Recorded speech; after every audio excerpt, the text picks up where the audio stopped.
दादा ऐक ना, आदित्य दादा. हाँ तुम्ही थांबा इथे, मी एका मिनिटात घेऊन आलो. अरे आदित्य दादा, तुम्हाला बाहेर कोणतरी भेटायला आलंय, तुमच्या ओळखीचं असं बोलतोय. माझ्या ओळखीचं कोण? जाऊन बघ घरी. चल बरं. गोपाळ बाळा बसा, मी आलो.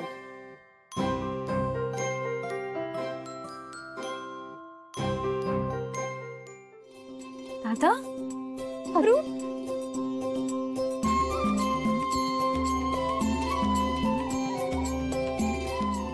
अरे कशी आहेस? मी ठीक आहे, तुम्ही कसे आहात? अरे होता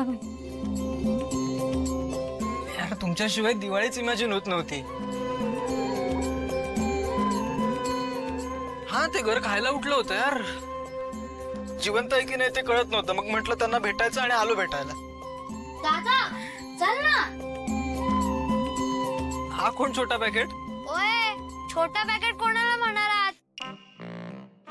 मी छोटा पॅकेट तर तुम्ही काय मोठा पॅकेट आहात का? अरे बापरे, अरे केवढं बोलतो हा. पण आहे कोण? गोपाळ नाव आहे याचं, शेजारीच राहतो, अगदी गणीसारखा आहे, गोड मुलगा एकदम.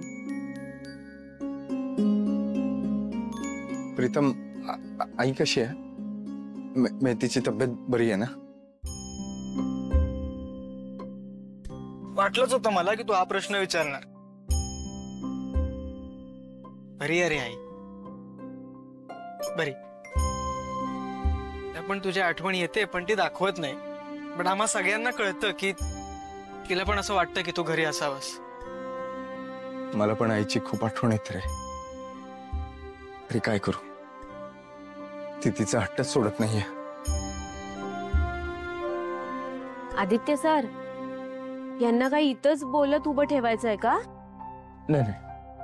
हो, घरी घेऊन जाऊया, मस्त बसून गप्पा मारूया.